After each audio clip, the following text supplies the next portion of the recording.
The catnip shark went missing. That's not the most important thing that happened. The most important thing that happened was the constant vomiting of our beloved tuxedo cat, Sitka P. Coldfoot, named after not one, but 2 places in Alaska. Sitka, the imperial Russian capital before we bought Alaska from the Russians, and Coldfoot, a village above the Arctic Circle and home of the northernmost saloon in the world, where my wife Amy and I were married by the bartender, which is a different story for another night. Nobody knows what the P stands for. Some say pussycat. I had always been a dog person, and Amy was always a cat person. So for years, we would argue about what pet we were going to get, until finally, we compromised and got a cat. But the compromise, I guess, was I got to pick out the particular cat we got. We saw Sitka at a city shelter, and he was the goofiest and most playful creature I had ever seen. When I scooped him up, he fit in the palm of my hand. And then he looked up at me, sighed contentedly, and fell asleep. I could not resist that. Nobody could. We adopted him that day. When we brought him home, he crawled under the dresser in our bedroom and stayed there for hours. I didn't know any better. I was unused to cats. So when we went to sleep, I just reached in and grabbed him, which apparently you're not supposed to do, and I put him on our bed where he just stretched out and fell asleep between us so soundly that at one point in the middle of the night, I was convinced I had rolled over onto him and killed him. It helped me that he was extremely dog-like. He loved riding in the car. He'd come when you called him. He enjoyed baths. He would bite the eyes and ears off of his pet mice, I assume, so that they couldn't see or hear him when he was sneaking up on them. And he also would bite off and eat their tails, I assume because mouse tails are delicious. His favorite toy of all, though, was the catnip shark. He would get wacky attacks in the middle of the night, and he'd find the catnip shark, run up the stairs with it, jump onto the bed, deposit it on my chest, run back downstairs, and then come up and meow in the doorway until I threw it to him, at which point it would start all over again. He had had digestive issues for most of his life, and he'd rarely go more than a couple of weeks without vomiting, but, you know, cats vomit, and I didn't think anything of it, and several vets examined him and did all sorts of tests that cost hundreds and hundreds of dollars, and they never found anything, so we weren't worried. He had always had a huge personality, and by the way, when I say huge, and I know men tend to exaggerate that sort of thing, but I actually took a tape measure and measured him. So when he would stretch out with his paws from the tip of his front paw to the back of his rear paw, and this is not counting the tail, was 37 inches.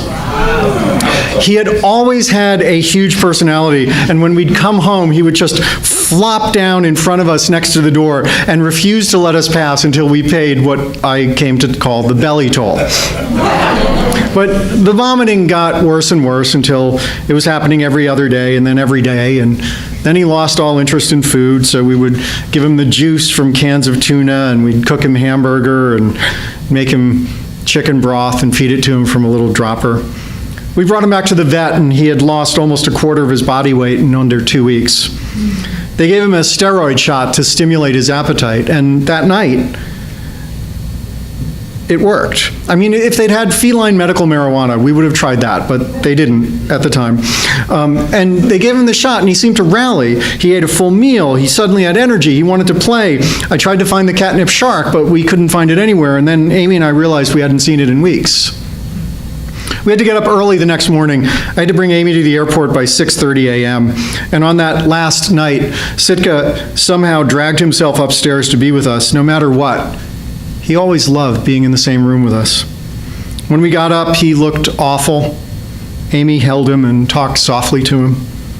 I dropped her at the airport and came home. Sitka was upstairs in the closet. He climbed in there so that he wouldn't bother anyone. And I picked him up and I carried him downstairs, and I was so tired that I just sat down on the couch. I put him next to me, and I fell asleep. I bolted awake at 8:30, convinced, forgetting that I'd already been to the airport, and convinced that I had somehow overslept and Amy had missed her flight, and I was panicked. And despite his clear pain, Sitka reached out and he put his paw on my leg to reassure me, as if to say, "It's okay, you haven't forgotten anything." Hours later, he was shaking, convulsing, having seizures. And I rushed him to the vet, and for the first time ever, Sitka cried out when he was in the car. And I could feel how much he was suffering.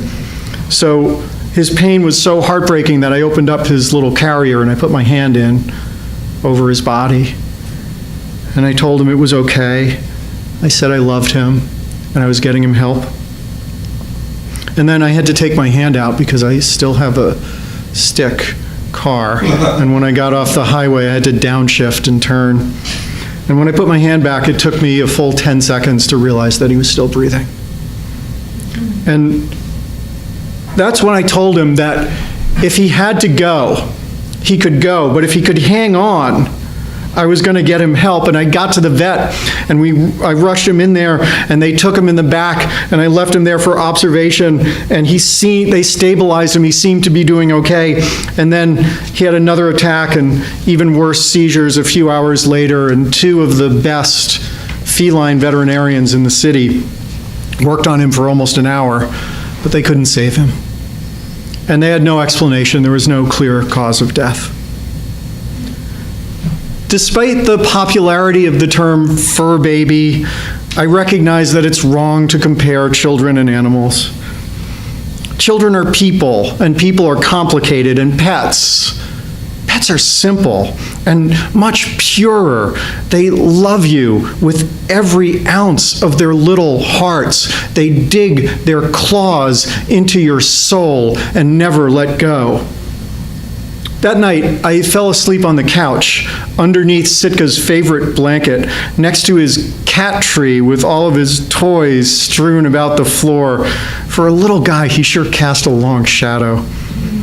He appeared to me that night in a dream, and he told me it was okay. He said he'd stayed as long as he could, and he was sorry that he had to leave so suddenly.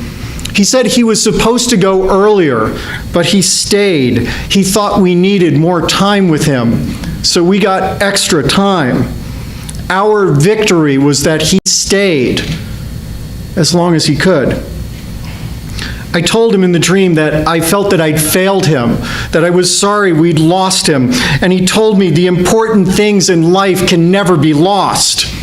And then he reached out his little paw and he touched my open left palm. I'm a Virgo. We are rational. We are logical. We know all about astrology, but we don't believe any of it. But don't tell anybody. We believe very deeply in magic, the magic that a little tuxedo cat can teach you, that even from the other side, he had one more lesson for me. It's so important, I'm going to repeat it again. The most important things in life can never be lost. When I woke up, my left hand wasn't open, it was closed, it was clenched. And I looked around the room. The dream was still lingering. His presence was so large for a creature who was so small. I didn't want to complete the journey from the land of dreams to the waking world. I wanted to go back and be with him and stay in the dream. But I live here, in this world. And the dream was already mostly gone, so I sat up. This happened 2 years ago. Even now, I cannot begin to tell you how this happened. But that morning, the day after he died, when I woke up from that dream where he appeared to me, where he touched me, I opened my left hand and I found that I was holding Sitka's favorite toy, the catnip shark. Thank you.